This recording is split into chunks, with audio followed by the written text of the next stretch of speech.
Oxford. So, pwede rin na siya kamo.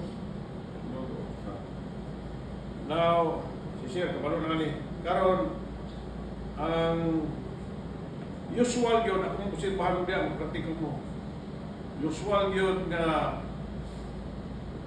kuhan sa training o sa mga firefighter diha. Pagpasirit sa hose, ilan na yung engine? Straight ba? Straight. Dili na mao. Kinahanglan, katong spray, adjustunin mo. You can adjust this into spray.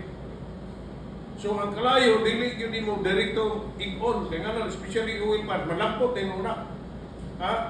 So, mas gamit yun sa barko, katong one, kining dili stream, kung dili katong, sige na to siya, kining dili sa foam, basta anang katag siya.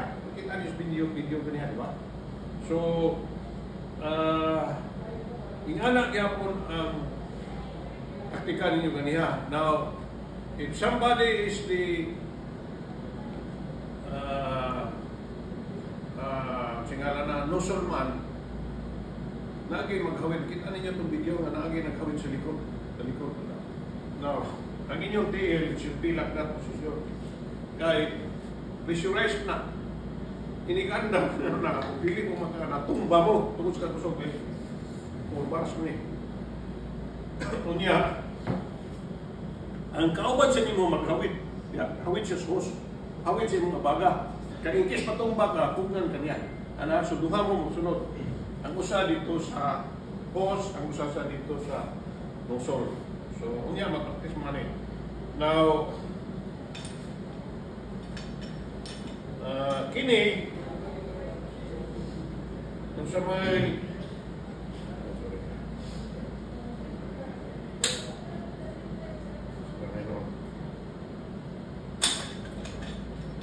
now,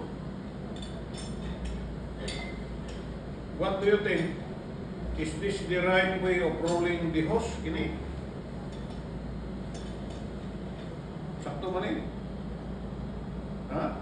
Dili ni siya sakto. Kaya nga naman, katong yung Dutch roll, kaya nga naman, inigbira ni mo ani, malukot siya. Di ba? So, dili na yun makasirit ng tubig, inalukot man. So, naay taktika ani, okay na, sakto rin siya nga pagwano. Huwag lang kayo magka-overlap. So, i-drain naman tubig, i-guyoro na mo sa tunga, kana. No? Para pagkuha nimo sa box, diretso nimo buhi na rolyo, dili siya malukot. Whereas o katong bitaw gikan sa kuan anahon nimo, pagbira nimo nagkalukot-lukot unsa mo paggawas tubig. Di ba? Ang tawag ato anak nga roll, Dutch roll.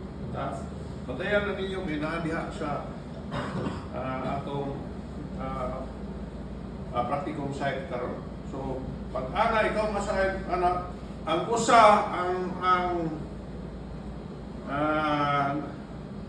nozzle man, mubira din eh, ikunitang niyang nozzle, ang valve man, katong hydrant man, nga to speakers pa yung sandal, ikunitang niya sa hydrant. Di ba? So, nga duhang niya siya ka end. Now, kada end, pari-parihar mo siguro. Parihar niya siya ang size. So,